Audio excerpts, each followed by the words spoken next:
What is going on, everybody? Gwen is not going to be joining me tonight. It's just going to be myself, my guest, and I think Sean may pop in every now and again. But tonight we have a very, very awesome guest. I've met this guy multiple times now. Great conversationalist and an overall awesome human being, to be honest. And I'm honored to have him on the show. We were trying to work it out, and luckily we did. So tonight, my guest is Christopher J. Brown. He's a psychic medium. And I think that this is going to be an amazing conversation. So without further ado, let's welcome Chris to the Paranormal Unveiled family. Chris, where you at? Hey, man. What is going on, brother? Welcome to the show. Thank you. Thank you for having me. I truly appreciate it. No, absolutely. So as I said, we've met a few times. I think the first time we met was it the Connecticut Paracon or was it Salem? So it had to be Connecticut. Yep. Yep. So yeah, and then we had the Wilson Castle event last Friday, which was amazing. So overall, I think this is going to be a great show. Would have started off with one question that I typically is going to be my normal starting off question when I have psychics. As I told you, you're the second one I've had on the show. So let me ask you, do you believe there's a difference between a psychic and a medium, or are they one and the same if you look at it as a whole totality? That's a great question. So it's kind of interesting how I think about it. So the word psychic medium, I think that mediums and psychics are different in a sense. Psychics kind of delve more into like your personal energy, the energy of the living, their past, their present, and their potential future. I always say potential because I personally don't think the future's set in stone. I think that there are, like butterfly effects that could happen, or, that there's free will also. I as a psychic, I could say, hey, in 6 months from now, you're going to sign those papers and then you're going to move on to a new apartment. And then you could be like, yeah, no, it's not for me. And then it changes the whole dynamic. You know what I'm saying? Fair. So that's why I say that. But so yeah, psychics kind of do that. I think that mediums delve into more of the consciousness of the people who have passed. Loved ones who passed away, or energies that are in certain haunted locations. So the energies of the people who are departed. Now, the reason why I choose, and a lot of probably other psychics use the word psychic medium in tandem, is because you got to use the same faculties to do psychic work as you do mediumship work. And what I mean by that is like the clairs. Have you ever heard of the clairs? I have not. So like clairvoyance, right? I'm sure you've heard of that. Okay. Yeah. So there's like clairvoyance, there's clairsentience, there's clairaudience, there's claircognizance, all these different things. So all of those things go towards doing psychic work as well as mediumship. So that's why I think those words are used in tandem. Okay. I like that answer. Actually, that's a very good answer. So you grew up or you were raised in Portland, Maine, correct? Yes, sure was. Okay, so you, in your bio, I noticed you said that you were brought up in a haunted house. What kind of experiences did you have there? So it's funny, man. I literally call that house the cliche haunted house, because like everything that you could imagine, or everything that we talk about that we seek as ghost hunters, happened in this house. From like shadow figures to there'd be like knocking on the door, and I'd be like, "Who's there?" Nobody there. My bedroom door, right? The wildest thing that happened to me there was, I'll tell you this story. I don't know if I've said this story much, but I was going to the bathroom on the second floor, right? And I was getting ready to take a shower. And outside of the bathroom, there was a pull switch light, in one of those old school ones, right? Really unassuming, nothing crazy about it, right? So I go into the bathroom. I'm like, oh, I got my shoes on. I also need a towel. The towels were downstairs. So I go like to the vicinity of this pull switch light. I bend over, I put my shoes down, I go downstairs, and it's around my neck, like in a noose style, right? And I just, I choke back, and I'm like, Jesus Christ, what the hell was that? No explanation for this whatsoever. I tried to recreate it. I couldn't recreate it. It freaked me out. And at the time, I was a young teenager, dealing with depression, things like that. So people probably would have thought that I had friggin' committed suicide. You know what I mean? Right. So that was like one of the wildest things that happened. Shadow figures people would see. You would think that my mom was watching soap operas or something downstairs. You'd go downstairs, my mom wouldn't be home, TV would be off, like voices happening that weren't there, things flying off the shelves that were there for years that never moved, just wild shit, man, like stuff that I've been chasing ever since. So that's that we never ever see. Yeah, like we're always like, oh, I want to see the chair move, or I want to see the, whatever. And so like, I've been chasing that so much. And funny story is I recently had something as close to that happened in Pennsylvania. It was wild. So at this point in time, did you know that you had these abilities yet, or was this just experiences you were having? Because if I remember correctly, what you had said was you didn't realize you actually had these abilities until you had investigated an old seminary. That's correct. Yeah, absolutely. So at the time when I was living at this house, like I would say things like, oh, I can feel when there's a ghost around, you know what I mean? But I didn't have words like medium or psychic or anything like that, or like any knowledge of the metaphysical. Like I was a teenager and I was into playing games and smoking weed. That's all I gave a shit about, you know? Fair. So like, it just wasn't on my radar, but I would say things like, yeah, I could feel when there's a ghost around, you know? And it was only when I got older that I did go to that seminary where I started to realize, okay, what does it mean to be a medium? What does that look like? Et cetera. You know what I'm saying? Right. So yeah, at the time I had no idea, no clue. Interesting, because I know some people claim you're born with the ability. You just have to recognize that you have it. Right. No, I definitely was. I mean, I don't know. Maybe I was born with it and I'm just a late bloomer. I have no idea. I'm actually really envious of other psychics and mediums that say that they've been doing it their whole lives, because I'm like, well, shit, like that would have helped me out going through life, you know. Right. Like I was like 30 when I figured it out. Oh wow. Okay, so really late on. Yeah. That's interesting, because I know, like I said, I know some psychics say that you're born with it, or everyone is born with some form of ability. It's just you have to recognize what that ability is and how to harness it. I can agree with that to an extent. You know what I mean? Like, and I've talked to a lot of mediums too that say like sometimes it takes a triggering moment. You know, right. Sometimes it takes like a tragedy or a trauma or like something really, you know, that life shifting for you to be like, okay, that light bulb just went off. You know what I'm saying? Right. Yeah. Because there's a huge link between people who have such abilities and NDEs, or near-death experiences. Oh man, I've had a few. I know that a lot of people will claim they never had any kind of abilities before, but then they had some kind of near-death experience, and all of a sudden they're encountering these things that they never had to deal with their whole lives. Yeah. Yeah, I could see that too. I've had 2 near-death experiences. One was more positive. One was, I'm not going to say it was negative, but it wasn't what I experienced the first time around. You know what I mean? Gotcha. Yeah, so it's just kind of crazy to me how some people claim they have it their whole life, and then other people, they have to have that triggering moment. Similar to how, like a skeptic, you know, if you bring a hardened skeptic into a place, they will not become a believer until they experience that one thing that they're like, you know what? I don't know what the hell just happened. Right. And, you know, and I love it when moments like that happen, because even with myself being skeptical, I'm a firm enough believer to know that there's something out there that I can't explain. That's great. That's great. So can I ask you, since you were at the Wilson Castle event and you got to see me unveil these, what did you think of the pendulum stabilizers? I really thought those are cool. And I was wondering if I don't know if you remember me mentioning this, but I really am curious as if you put an EMF pump on those things, if that would change the dynamic, right?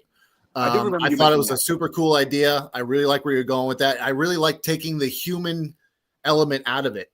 You know what I mean? Because the micro when you're holding something, it can easily be, even the slightest vibration or movement could affect what the pendulum is doing. Exactly. So I really like that you thought of that. Yeah, I that was cool. I think it's going to be an interesting concept once it all gets up and running. So tell me about this book you've got. And I heard that you're working on a second one. That's right. Yeah. So the first book is called I Fucking Knew It. Yeah, thank you. I swear the name sells more copies than the content, but I mean, you had me sold at the title, so. Well, thank you. I appreciate that.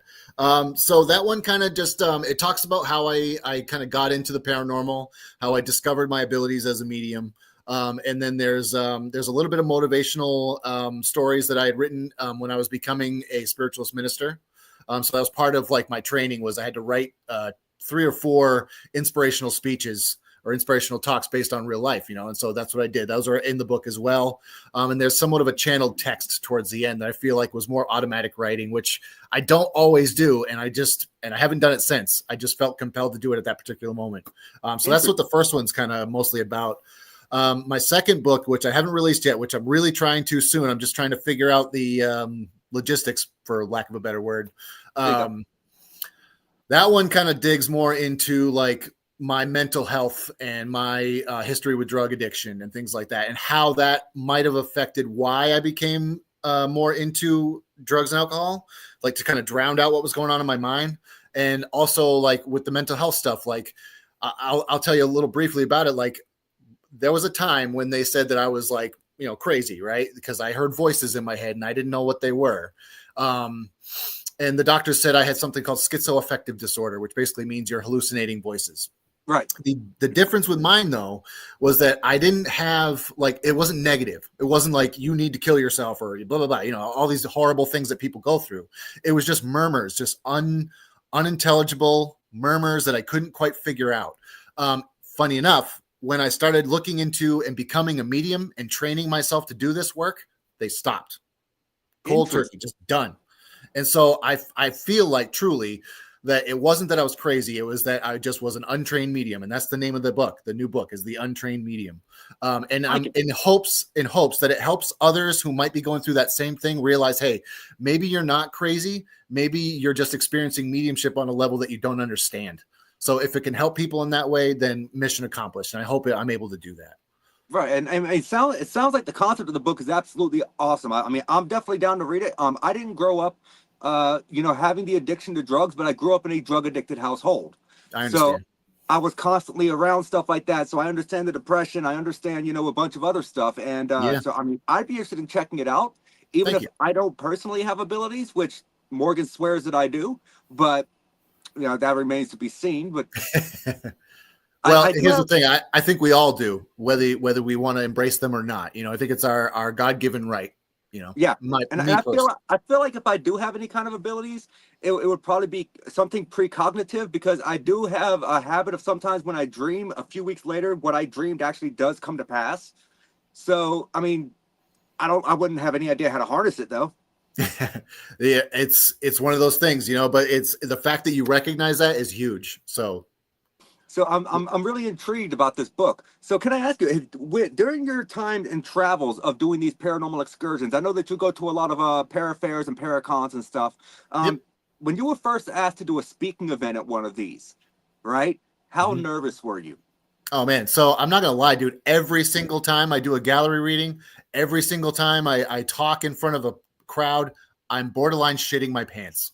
I'm glad I'm not the only one. Dude, no, not at all.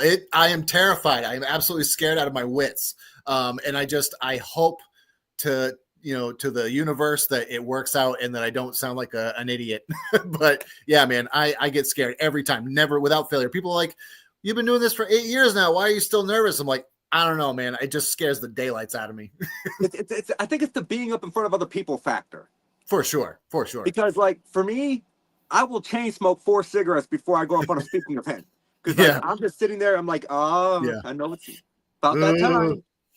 Yeah, because like at Maine, I think I snuck off and smoked like 6 in a row, something like that.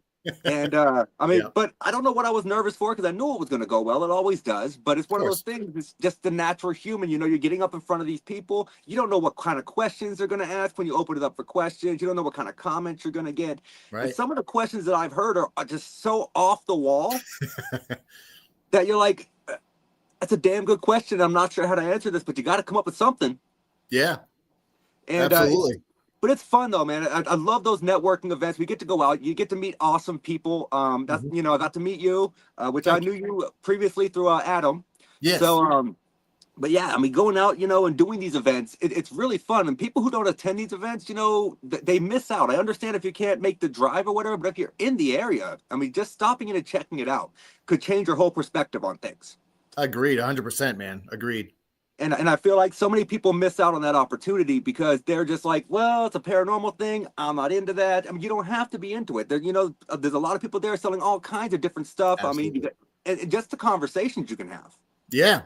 And maybe you'll find somebody that clicks with the same vibe as you. And then all of a sudden a whole new world opens up for you. It's like Aladdin, a whole new world. Right. Right. So in your time of doing your mediumship, right, have you ever come across something, because I know we're getting to the spiritualist ministry stuff soon, and we'll talk about the Reiki stuff soon as well. Sure. So during your time of doing this, have you ever come in contact with something that has been attached to somebody that was difficult to remove or didn't want to be removed? That is interesting.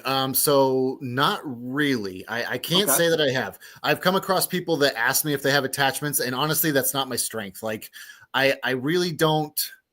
know if I'm able to pick up on that sort of thing. But like, Fair. sometimes an attachment could also be a loved one that's really just chirping in their ear really hard, being like, hey, you need to do this, you need to do that. And then their own free will is fighting that. So it seems like there's some backlash. You know what I'm saying? Interesting. It could be those cases. There absolutely could be cases where there's, some gnarly spirit that's like, nope, you're fresh for the picking. I'll go after you. You know what I mean? I would be hard pressed to use the D word for that, but yeah, same. yeah, I hate that word. Like I try to avoid it as much as possible. Me too, man. And I agree that there are higher vibrations and lower vibrations. You know what I mean? And Yes. I think that words like angels would describe higher vibrations that may not have been earthbound. I think that lower vibrational energies could be described as demons that were not earthbound as well. We don't really know. I can't sit here and say, yes, angels exist. I can also not sit here and say, yes, demons exist. But what I can tell you here and say ghosts exist. Well, I mean, I wouldn't be a medium if I said ghosts didn't, right? I tried to trick you on that one. Good try. I was curious what you were going to say to that. I mean, I will sit here and tell you that I'm on the fence of whether or not ghosts exist. I'm not sure if what we're contacting is actually ghosts or if we're just in the perfect place at the perfect time to experience some form of time slip where we're communicating in someone in another frame of time. That's a very interesting point as well. Metaphysics is a very broad spectrum, right?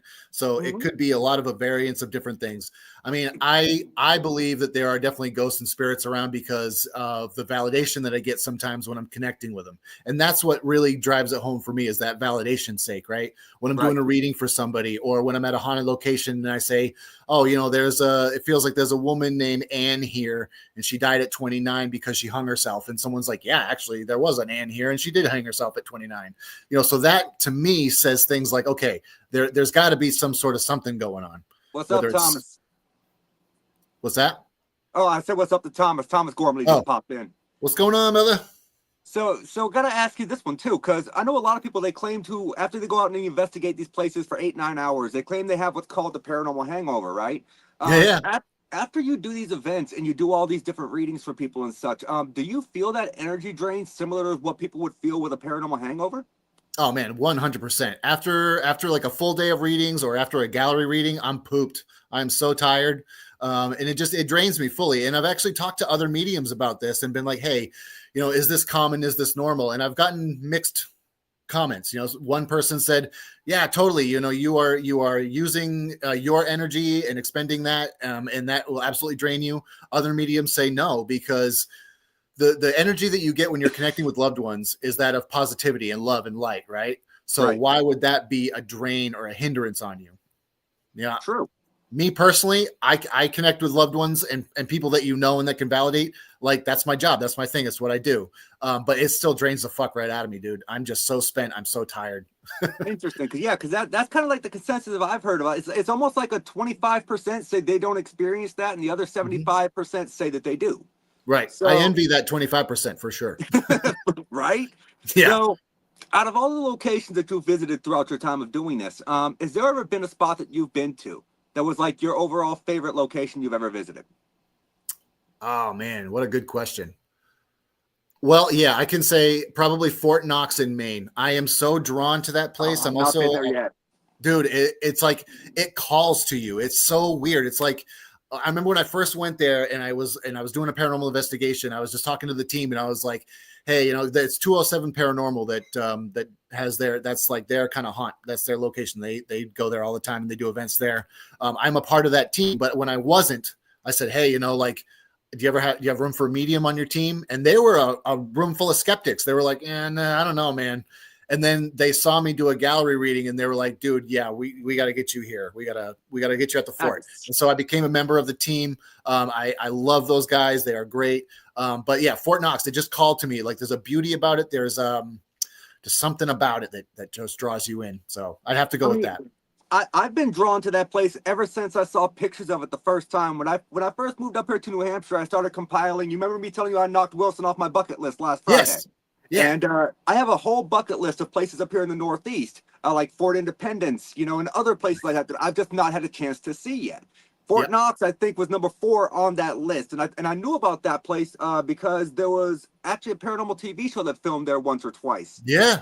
and the place just looked awesome. Yeah.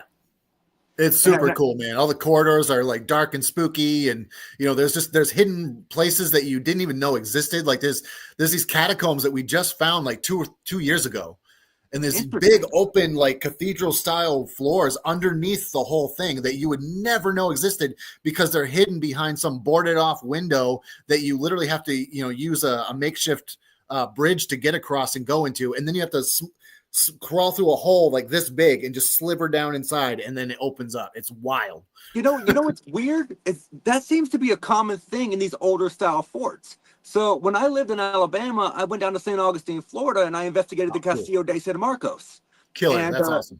That place was amazing. Well, they recently had found this extra catacomb style room where they had 2 bodies that were chained to the wall.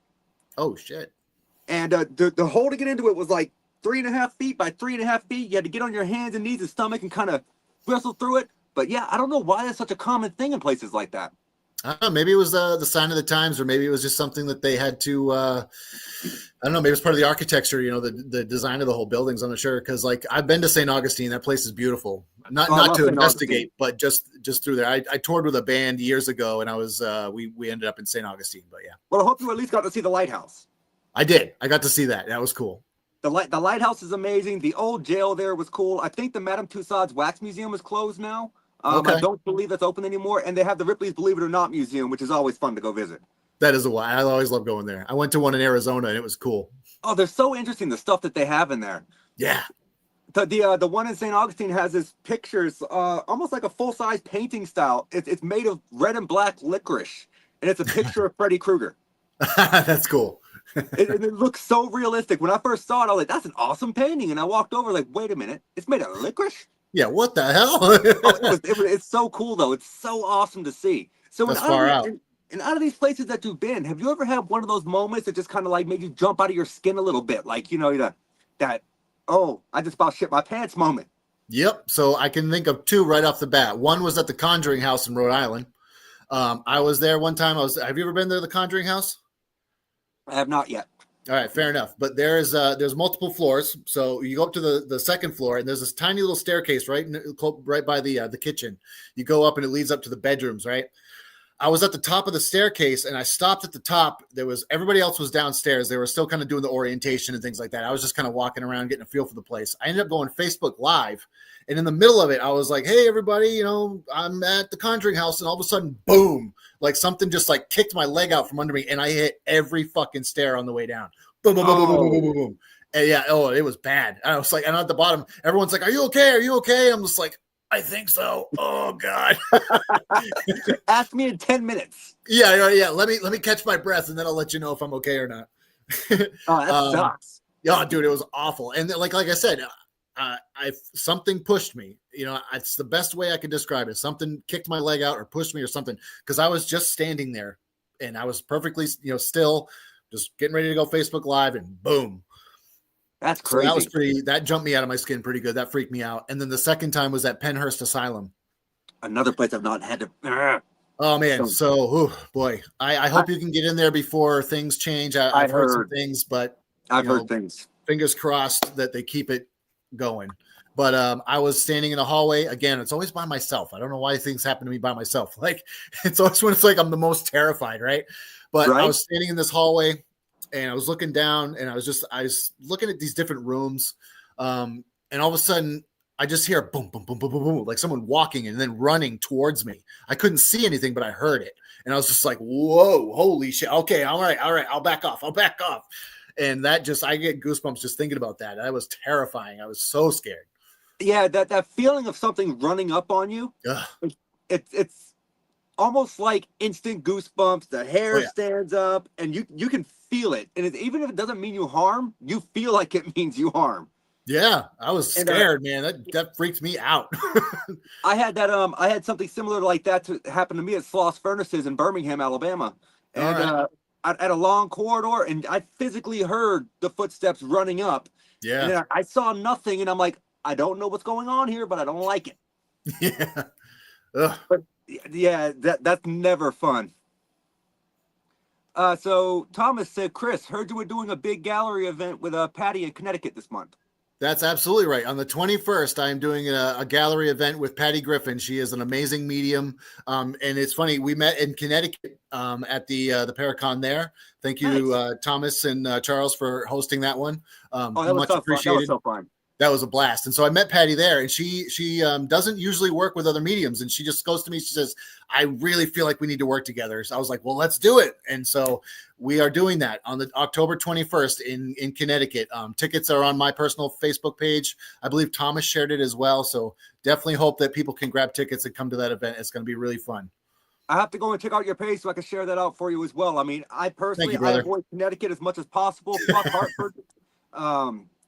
Hartford sucked. But yeah, so I avoid Connecticut as much as possible. I don't blame But you. I don't blame you. But I'd rather, you know what though? I'd almost rather go to Connecticut than Boston. Yeah, for sure. Yeah. Yeah, I feel like I'm going to choose the lesser of two evils there. But Yeah. so, have you ever been to an event and just, I don't know, felt like even though they asked you to be there, it was almost like you felt uncomfortable being there? Because I've had that happen to me before. Like a Paracon or something? Yeah. Well, so I, yes, I have. This happened more early on when I first started going to fairs. They weren't paranormal fairs. All the paranormal fairs, I have to say, have been amazing. People Yeah, have been so so far. nice and kind, and I am truly grateful for that. But it was actually at a spiritualist convention or a spiritualist, type of thing. There was a gentleman that, so there's a little backstory. There's a place called Camp Etna up in Maine. And there's Okay. also a place called the Etna Spiritualist Church. Two I've heard of different that. things. Yeah. So two different places, two different organizations, both at odds with each other. I had met somebody who was affiliated with Camp Etna. Before he knew that I was affiliated with the Spiritualist Church, we were buddies. We were cool. He's like, we got to get you to the camp. We got to be, friends. We got to talk, blah, blah, blah. I was like, yeah, that's great. The next time I saw him, and after he found out I was affiliated with the Spiritualist Church, which he didn't like, I walked up to him and I was like, oh, hey, how's it going, man? Good to see you. And he literally turned his back to me and went like this and like turned around and faced the other way. I was like, all right, like, cool, I guess. Right. I was like, that's what a dickhead move, Right. So that was the one time that I can remember very specifically someone being like blatantly rude. But like, no, the Paracons have been amazing. Like I said, I've met so many wonderful people, had amazing conversations, and I've truly been blessed for that. So, Yeah, I mean, I've enjoyed every one I've gotten the chance to go to this year.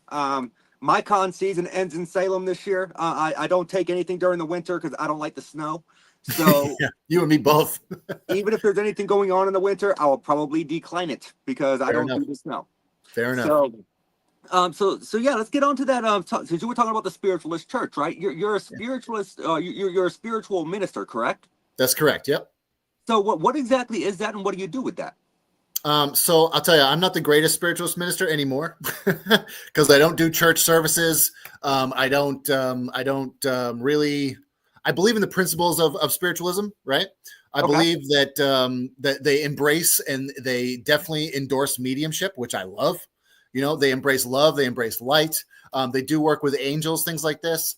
I'm an independent spiritualist minister. So there's the place that I went to, they talk of anything metaphysical. There are some spiritualist churches that are like, unless it's from spirit, it's invalid. Okay. So there's a difference, right? But like I said, I really got into it because like I wanted to learn more about the topic of spiritualism and the history and the whole things about it. And two, because like I said, they embraced mediumship. And that just really felt like something I was drawn to do.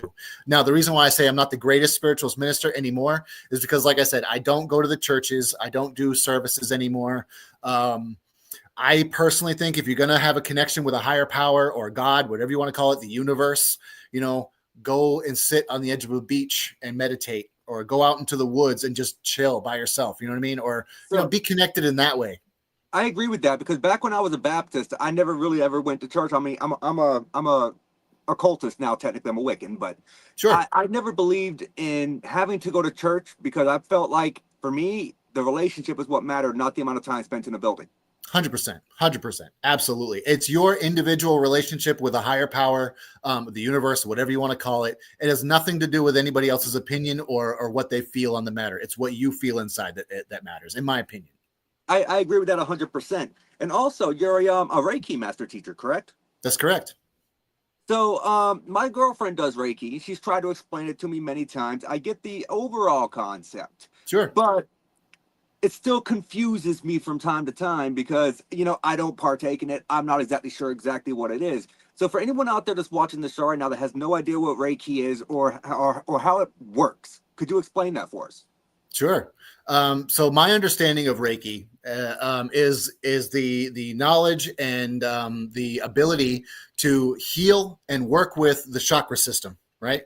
There's 7 or 8, I believe. You got your crown, you got your third eye, your throat chakra, you got your heart chakra, sacral, solar plexus, the orange one, which I always forget. I think it's called sacral. Maybe I already said that. I don't know. Like I said, I'm terrible at that. And then there's your root one. I'm good with that. Yeah, the orange one. Yeah. And then the bottom was your root chakra, right? Each one of these things tells a story, right? And each one of them can be a little off balance. Reiki works with the energies of the hands, as well as your own personal energy, the energy of spirit.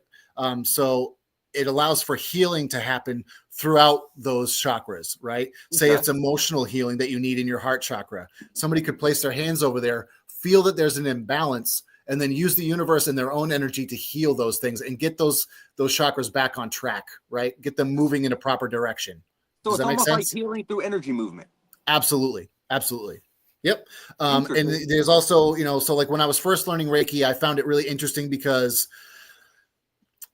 say somebody is afraid to speak about a certain topic. I could as a psychic or a psychic medium rather, I could look at that throat chakra and say, okay, maybe you're afraid to talk to your mom about the fact that you don't want to take this job that she wants you to have, but you don't want. And maybe give them advice on how to navigate that as best they can. Right. So it's also healing through our hands. It's also healing through our words and advice that we can give to kind of help people figure out what's going on within their chakra system. Does that make sense? Interesting. No, it does. That's very interesting because like I said, I've never actually had anyone do Reiki on me before. I'd be interested to give it a shot at some point just to see what happens because it's really cool. It's fun. I'm an over curious kind of guy, so yeah. I missed that comment there. Thank you. Oh yeah, you can transfer energy as well. I have heard that. Yes. Yep. Exactly. Transfer your own energy through that work to help other people, to help heal other people. Yeah. So that's a good point. So when you go to these, whenever you go to these parafairs, right? And I know that a lot of times you sit down, you do a lot of one-on-ones and stuff, right? Yeah. I am sure at times that you get messages from someone's loved ones that have passed that are more than difficult to relay as far as like emotionally. Yeah. How do you handle that? Like, how do you present that message knowing that it could have an adverse reaction for the person that's sitting down for the reading? So that's a really good question too, man. So what I do is I trust that spirit knows what's best for the person sitting across from me, right? Yes, obviously, when things come through, it is a very highly intense and emotional subject because these are people that have passed away. These are people that you miss and that you love and that you want back. One thing I can say is most of the time hearing from people through validation allows for healing to take place or allows for closure to take place, right? Okay. So that's how I kind of navigate that. There are times where people get very emotional, but afterwards they say, hey, I really needed that. That really helped me a lot. So I just put the intention into the universe before every reading and everything like that. And the work that I do just to say, okay, this is for their highest good. This is for their healing. This is for closure, and I use those verbiage with the universe because the more language you use with the universe, the more it understands the assignment. Does that make sense? Interesting. It does. So if I was just to say if I was to say, okay, I want to read for this person and I want someone to come through. Thank you, universe, for allowing me to do that. That might not be enough. The universe needs to hear, I need validation. I need confirmation. I need, dates, names, times, things like this. I really spell it out for the universe as to what I want out of a reading and in hopes that comes through, if that makes sense. It does. Right? It makes perfect sense. And honestly, maybe it's because I'm a recovering Catholic. I don't know. But I use things that I call prayers, But what I do before readings is like, thank you for the validation. Thank you for the comfort. Thank you for the healing. And I thank their loved ones and I thank the universe for that. I like it. I Yeah. like it. Yeah, that was a really good answer, actually. It's like I said, I've always been kind of curious as to how when a psychic at one of these events, they get a message that could be difficult to deliver, how they actually, can figure out the words to say, if that makes sense. It absolutely does. And there are times when I get caught up on my own words. Just recently in Pennsylvania, I was doing a reading for a gentleman. He was a veteran, right? A buddy of his came through who died in a very tragic way. I said how he passed, but I was like, this is needed to be said, because if I didn't say how and I didn't say the exact kind of things, he'd have been like, well, maybe he's not really connecting. You know what I mean? It's the validation that really sunk it home for him. And he was like, shit, there's no way that you could have known that unless my buddy told you that. Right. So that's kind of what I have to think about as well. Sometimes it gets hard for me not to be emotional, and that's the most difficult part of it all. Right. And that's what that was good. Actually, with my next question, is there ever been a reading you've done that's just made you emotional? Oh, absolutely. So I will share this one. I was doing a gallery reading at this one location, and there was a gentleman who his son and his wife came through who had passed away in a plane accident. Unfortunately, he was flying the plane, right? And it crashed, and he was able to escape the plane, and his wife and son were not able to. And he had to watch them pass away. Oh, man. All this stuff came up in front of like 60 people, and I'm like, holy fuck. Like I could feel his emotion. His son kept saying, please tell my dad how brave I was. Please tell my dad how brave I was. And I'm like, Jesus Christ, like this is so heavy. Right. But again, he came up to me afterwards and said, thank you so much. That meant the world to me. I'm glad to know that my son was brave in his final moments. So we're doing these events. I know that you meet a lot of other people who are psychics, mediums, clairvoyants, you name it. You probably met one of the types. Sure. So can I ask you, because I've seen it before myself personally at some of these events, when people get up there and they do gallery readings, and I find it completely disgusting when people cold read. Where like they ask questions kind of like leading you on. Yeah. To get the answer they want. Like, yep. Yeah, I don't buy into that either. So it's so funny because like some people call cold readings where it's like where you go into it and you know nothing, and then I say, well, isn't that what you want? No. When I say cold read to an event, that's what I mean. When I say cold read to like a location, you're saying exactly what I mean. Okay. So cold read at a location for me would be going in knowing nothing. Cold reading at an event is someone kind of like gilding the questions. I know there's another way to word it. I just can't think of what the actual terminology is. I think I know what you mean, where they say something like, would you have lost a mother? Yes.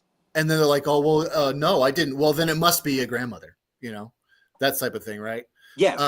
So yes, I do kind of cringe when I see things like that, yeah. That's the best way I can say it. When I see things like that happen, I'm like, dude, a psychic or a medium is not supposed to ask you. They are supposed to tell you, in my opinion. I am not there to ask you questions. I'm there to tell you what spirit is telling me. Yeah, and I agree with that. I mean, people just paid, what, $45, $50 sometimes to go in and sit down to these gallery readings, and you're the one sitting up there asking them questions instead of telling them the information that you should already be receiving. Correct. And actually, I will preface this by I think every single time I preface every gallery reading or reading, whether it's one-on-one or in front of a crowd, I'll say the only questions I am going to ask you are, does that make sense? Or do you know what they're talking about? Fair. And those are completely fair questions. You're not asking about personal aspects. Right. You're not trying to pull information.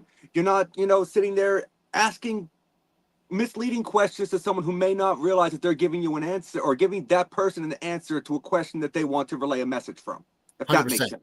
It does make total sense. And I will say too that like if I bring through a father figure for somebody and I say, hey, I have a father figure here. He passed away from cancer. He battled it for 5 years, etc. And then they start saying, oh yeah, and his name was this and blah blah blah blah, and his hobbies were that. I'll be like, whoa, time out. Stop what you're doing. Don't tell me anything. Like, stop telling me shit. Like, for validation's sake, it's my job to tell you. Like, I put a stop to that. You have no idea how, when me and Morgan practice, I'll find a location or a person. I won't tell her who it is. I print out all the information and we do it over the phone. Cool.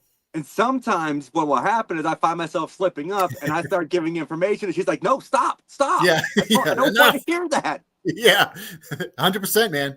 And it's like, because she's legit, she's doing it for the right reasons and she's doing it for real. You know what I mean? And people that will do the exact same thing. Stop telling me stuff. I'm here to tell you stuff. Right. And I found the whole aspect of it amazing. Like for me, I can't understand. And I know it's from spirit. I know it's from, wherever the messages are coming from. But it's astounding to me how people can receive this information because, there's so many people out there that they can't. Right. And it's so weird to me. It's like, you heard the story about me and Morgan on the USS Salem when we got off the ship, and a few days later I sent her a message and asked her how much of it she Googled. Right. I mean, because she was spot on a lot of stuff. And pretty much from what I've found out so far, I'm digging through the Wilson Castle history now that I've been there. And for the next time I go, I want to have a much better understanding of the building. And she's hit pretty spot on a few of the other things she picked up that I noted down. So that's awesome.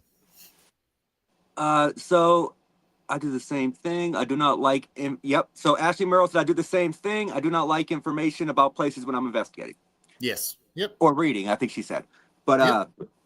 But no, it's insane to me. So another question for you, and since we were talking about these earlier, these pendulum boards, right? Do you think they work better with someone who has abilities compared to someone who doesn't? Or do you think it's the intention input into the pendulum itself?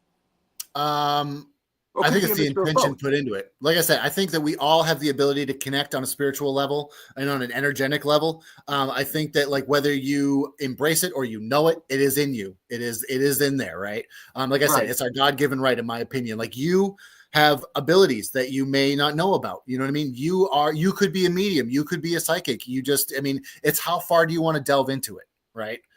Right. But to answer your question about those, I think that it could be a little bit of both. Right. I think that a person who does not claim to have psychic abilities could absolutely use them and get answers because that is an energetic force coming through. Spirit will make it go towards yes if they want to say yes, or no, they're going to use those tools to speak to you because that's how they know they're able to speak to you. Same thing with somebody with abilities. If somebody with abilities is like, they're using a pendulum and they say, hey, I need you to show me a yes. You know what I mean? They have more of, I'm not going to say a clear link because, like I said, we all have that link. But right, I don't know. Maybe their knowledge of the spirit communication is such where they can word it to spirit in a way that allows them to use the pendulum properly. Does that make sense? Fair. No, that does. So I can tell you, I know exactly what my ability is. My can't remember shit is superhuman. That is what my ability is. That's your superpower. Oh, that most definitely. I will literally, you can ask Morgan next time you see her. Sometimes when she's here, I'll go downstairs, come back up the stairs because I forgot what I went downstairs for. Remember what I went downstairs for, go back down the stairs and forget by the time I got to the bottom of the stairs what I went down the stairs for. Yeah, dude. Yeah. I do the same thing. I'm not sure how old you are, but I'm not sure if it's an age thing or what, but I'm 39. 30, yeah, so I'm 40, so same thing. So maybe it's not just me then. No. I will literally be like, oh man, I'm hungry. I'll go downstairs, look for something to eat. I'll literally be at the fridge. I'll stare at the fridge and be like, what the hell am I staring at the fridge for? And be like, oh yeah, I'm fucking hungry. Morgan said my CRS is definitely my superpower. That's awesome. Yeah, because I went downstairs twice last weekend to refill my water bottle. Refilled the water bottle, sat it on the table, went to the bathroom, and came upstairs without it. And then by the time I hit the bottom of the stairs, I forgot what I was going back downstairs for. Oh man, that's a riot. No, it sucks. I hate the staircase. I cannot stand this staircase. The third step from the top is 3/4 of an inch shorter than the rest of them. Oh man, so you really got to pay attention. So if you don't step just right, you hit that ball of your foot where it rolls, and you're going down. I went down the staircase so many times. Oh, that's rugged. I broke my foot the first time I went down it. Oh shit, that's not fun. It was not. No, not at all. So have you ever had an opportunity, or I'm not going to say have you had the opportunity because I'm sure you've had the opportunity. Do people ever bring you objects to read, objects that they think have energy attached to them? On occasion, that is so psychometry, right? I'm sure you've heard that term. From my understanding, psychometry, though, is having to touch the object. I'm talking about reading the energy coming off the object, without Oh, touching. so like not actually physically touching it? Correct. Well, so not so much in readings, in personal readings. People don't generally do that. But I have had incidences like Cody and Satori, Yep. their traveling thing. I met them on or I didn't meet them there, but I saw them on the USS Salem years ago during a Para Expo, and they had their haunted stuff. And they said, "What can you pick up off a certain doll or whatever?" And so I kind of read the doll a little bit and the energy that was coming off of it. But yeah, so different than psychometry is. So yeah, but not very often. I don't find that people generally have that. Sometimes during readings, I will pick up on things that they have on them that belong to a loved one who's passed. Like say they are carrying somebody's purple heart. I'll say, yeah, they're talking about a medal that you have, or maybe it's a purple heart that you have. And then they'll pull it out of their pocket and say, this one. I'm like, that's the one, That would be what I was talking or about. I'll say something like, like I remember one time I was like, yeah, your brother's coming through and he says that you made a ring with his ashes infused into it. And the girl literally holds up her hand and there's a ring with ashes infused in it. I'm like, so I mean, things like that happen. If anyone questions your abilities beforehand and they sit down and you say something like that and they're like, well, how do you question that now? I don't know. Yeah, well, I hope not, right? But dude, there are some people that are so skeptical. Literally, I was talking to David Childress about this actually. I literally went to this guy. I read for him. I said, look, your dad's coming through. He drove a green pickup truck. It was a standard transmission. The second gear would always stick. There was a crucifix hanging from the rearview mirror, and he was always adjusting it all the time, right? And he's like, yeah, I don't know, man. I don't think that checks out. And I'm like, well, what about what I said is wrong? He goes, well, you said it was a green truck. It was a red truck. So you're wrong. And I'm like, everything else made sense. He's like, well, yeah, but you didn't get the color of the truck wrong or right. And I was like, oh, come on, dude. Really? You would be shocked because I'm a very black and white guy. Like I don't believe in gray areas. That's fair too. And that's where it kind of becomes difficult for me. However, here's the thing. I feel like I could have overlooked the color if everything else was right. Well, that's what I'm saying, dude. Like, and I was like, did the second gear always stick on him? And he's like, yeah. And I was like, did he have the crucifix hanging from the rear view? He's like, yeah. And I'm like, was he always fiddling with it? And he's like, well, yeah. And I'm like, you're killing me. You're killing me, dude. Absolutely fucking killing me. that would have been one of those you're killing me, Smalls. Right, exactly. One of those moments. 100%. But yeah, so I mean, if you have 95% of it right and you're just off on the color, I mean, that's pushing it a little bit. But some people, man, they really need you to be that dialed in. And I'm not saying I am that all the time, right? There are times when I go into readings where like maybe nothing comes through, maybe not as much comes through. You know what I mean? So I'm not saying that like I am nailing it all the time, but I try my best to get more than just a little bit. Thanks, Chris. I'm gonna kick myself in the ass next time me and Morgan practice. she just made a comment because I said, the color of the truck, you missed that one thing. I could have overlooked that. And she was like, just remember that next time we practice. Oh, I see it. Yeah. I'm not sorry. I am such a stickler for like minute details. Well, you should be. You know what I mean? Like you said, you're a skeptic, right? And I fully respect and appreciate that. I think that everybody should be skeptical of psychic work and mediumship until they experience it and it validates for them something that makes sense, right? But if somebody, sits down with you and it doesn't make sense, then sure, be skeptical of it, right? Right, but I also know my limitations of the skepticism to where I have to overlook the skepticism and be like, there's something here that I cannot physically explain, or there's something here that is just outside of the realm of my understanding. Sure. Yep, I understand that. There's also information that I might bring up that you might not be able to validate in the moment. And then 2 or 3 days later, you're like, oh, shit, like, I didn't even think of that. I read for a woman at a gallery. Her 2 daughters were sitting next to her. I said, ma'am, I didn't know this prior, but I was like, Spirit's telling me that you have kids. She goes, yeah. She's like, no. I'm like, they say you have 2 daughters. She goes, no, I don't have any of that. And her daughters were like, Mom, what the fuck? And she's like, oh, my daughters. Yeah. Okay. Yeah, of course. They're right next to me. Right.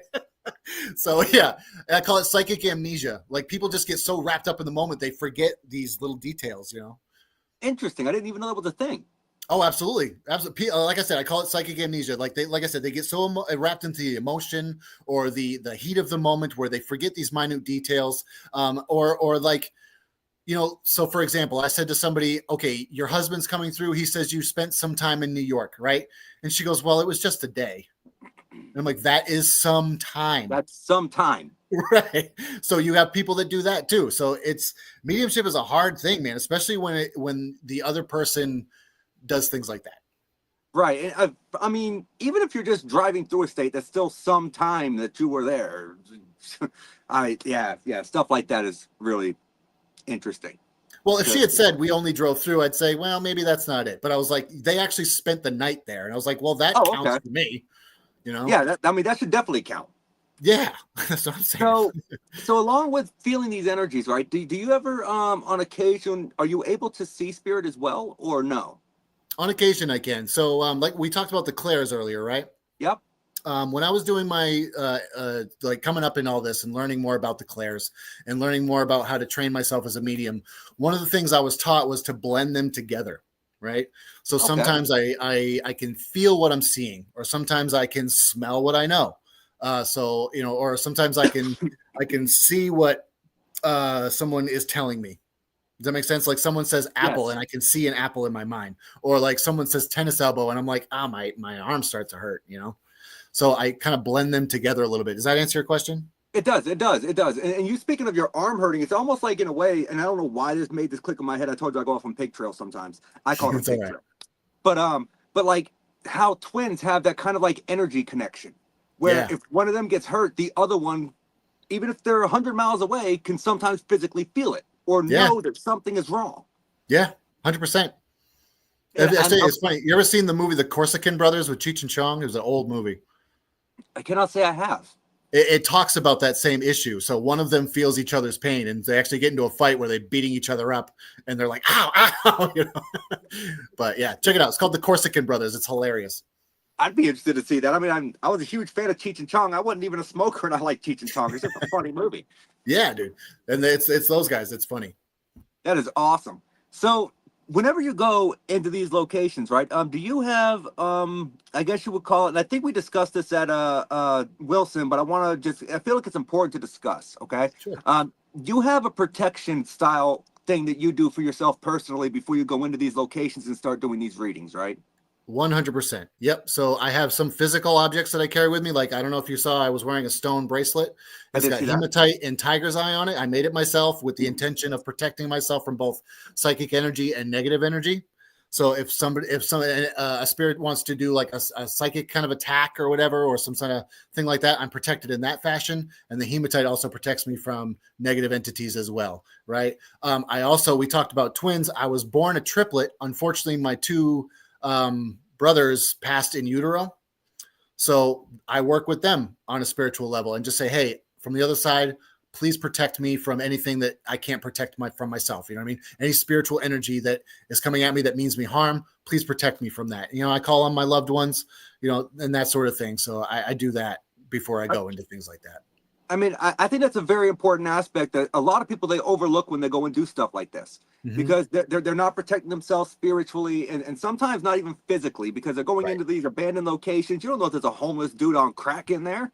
Exactly. I mean, always do your research and walk through the building if it's daylight, if at all possible, with a few other people before you just go running in there. For sure.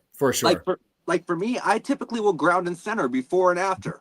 Yep. Every investigation, just because for me, it makes me feel safe. I know some people, they'll say a prayer beforehand. They'll say a prayer after, or they do the typical, when you go to leave the building, if there was an energy that was attracted to me, you're not allowed to follow. You have to stay here. And I feel like doing all of these different things, protecting yourself is very important when it comes to this. And I think it gets overlooked quite often. I agree with you. And like I said, I do the same thing at the end of investigations. You are not allowed to follow me home. You are meant to stay here. This is your place. This is your location. Leave me and my family and my energy out of it, right? You have to stay here. You are not welcome to come with me.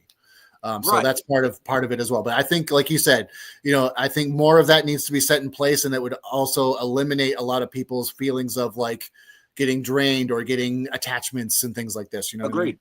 I agree with that 100%. Oh, Chris, I see that we got almost 3 minutes left. So, wow, that hour went by quick. I But know, right? so before I get to my last three standard questions that I have that I ask every guest, Sure. where can people find you at? Do you have anything planned for next year coming up already, or where can people find you at if they want to connect with you? So if people want to find me, they can connect with me at my Facebook page. My personal page is just Christopher J. Brown right on Facebook. You could also go to my mediumship page, which is Psychic Medium Christopher. Make sure you see the blue check mark. I have been scammed so many friggin' times recently. That's why I got the blue check mark. Like, it is staggering. People were making fake accounts, fake appointments with people. Like, it was bad. What? Yeah, dude. And it made me so furious. So I was like, you know what? I'm going to get the blue check mark. That way people know it's me. Yeah, that's ridiculous. Yeah, make sure that you, and I'll also have, like, there's reviews that I have that, have people that have had worked with me. So that's also going to be on my legit page. So keep an eye on that. You can also go to my website, which is www.psychicmediumchristopher.com. So you can check out events that are coming up. You can check out a little bio or whatever. But yeah, the best way to get a hold of me, I would say, is either go to my website or go to my Facebook page. Awesome. So where can people find your first book? They can find that right on Amazon as of right now, or they can, if they're at a Paracon, I'm selling them right at Paracon. So sweet. So go to the Paracons, just meet them in person. It's worth the trip. That's right. Save money on shipping. Just get it from me directly. Yeah, absolutely. And so, then if people want, they can do whatever they want with it. Like I said, they don't have to pay shipping. They don't have to deal with all the bullshit. They can get it right then and there. Right, and it's so much more convenient. Absolutely. It honestly is. So At the end of every show, I ask my guests 3 questions, and one of them is a multi-part. So, First question: everyone in the paranormal has a bucket list. What location is at the top of your bucket list? So this might be an odd thing to say, but the bucket list thing for me, and I don't even know if it's really haunted or if there's any paranormal connection to it, but I want to go to the Roman Colosseum in Italy, because the amount of death and the amount of energy that must be in that place would be staggering, and just the history of it all. So, like, for me, the Roman Colosseum in Italy has got to be top tier. I think that's a great choice. Pompeii's on mine. So Hell yeah. I think that's an excellent choice. All right, so we got the Roman Colosseum. You could choose one person, alive or dead. They do not have to be involved in the paranormal, that you can bring with you to investigate the Colosseum. Who are you taking and why? Oh, man. Dan Aykroyd. Straight up. So I'm pretty sure I already know the why, but why? He has been into the paranormal since he was a little kid. He has had like seances and mediums come to his house all through growing up. He is way into the paranormal. I mean, Ghostbusters was, yes, a cool movie and awesome that he was in, but he was in it. Like he that was part of his experience in growing up, like being around ghosts and spirits and things like that. So I think if anybody was to appreciate that on that level, would definitely be Dan Aykroyd. And like I said, I don't know, I like his movies. I like it. And if I'm not mistaken, his father was into the paranormal as well. I believe so. Yeah. I think they, like I said, his family has a long history of just being involved in that sort of thing. And I don't know if you would ask me if they had to be famous or not. So don't have to be. My answer might've changed, but no, didn't have to be famous. All right. So I went there. I went with Dan Aykroyd, but yeah. I like it. Yeah. I like it. So we got the Colosseum. You're bringing Dan Aykroyd. So you can only bring one piece of equipment with you, and only one, not including your psychic abilities. You still have those as a side tool. All right. Because those are natural. You have them. You can bring one piece of equipment with you. What piece of equipment are you bringing with you on this trip, and why? Damn. Good question. Holy shit. I would have to say a REM pod, and I'll tell you why. Because I really like the fact that, one, I'm a musician, so I like the fact that it's kind of like a theremin, if you ever heard of a theremin, right? Yep. So I think that's kind of cool that spirits can interact with it in that way. Also, I think that there are times when REM pods are very accurate in the sense that, like, they will not go off unless something's really triggered them, right? And they also have levels. You could tell a REM pod, okay, just beep, just blip for me if you're a spirit, right? If you're coming through, and it'll boop. I've seen that happen. Or if there is a spirit here, come real close to it and make all the lights go off. And then the spirit comes close and goes nuts. So I really like the REM pod for that reason. I think a strong second would probably be a Mel meter, just because it has a little bit more of the tech side to it, Fair. I like that answer. So we got the Coliseum with Dan Aykroyd and a REM pod. That is an absolutely great answer. I love it. Thank you. Chris, you're out of time, brother. All I right. appreciate you coming on, taking an hour to talk with us tonight. It was very eye-opening. I really enjoyed the conversation. Very knowledgeable guys. So Thank you, man. Likewise, brother. It's been a pleasure talking with you. This has been a great conversation. That hour flew by real fast, I got to it say. did. It did. So if you wouldn't mind just hanging out in the background for about 5 minutes, we got one Sure. more ad to run, and I'm going to go ahead and close the show. I just got a few follow-up questions for you. You got it, man. I'll be there. Awesome. Thank you very much. Guys, thank you for joining us today for this episode of the Paranormal Unveiled podcast with Christopher J. Brown, psychic medium. I feel like that conversation went absolutely amazing. I love some of the information that he presented, and I hope that you guys enjoyed the show. I will see you guys next week. Same spooky time, same spooky network.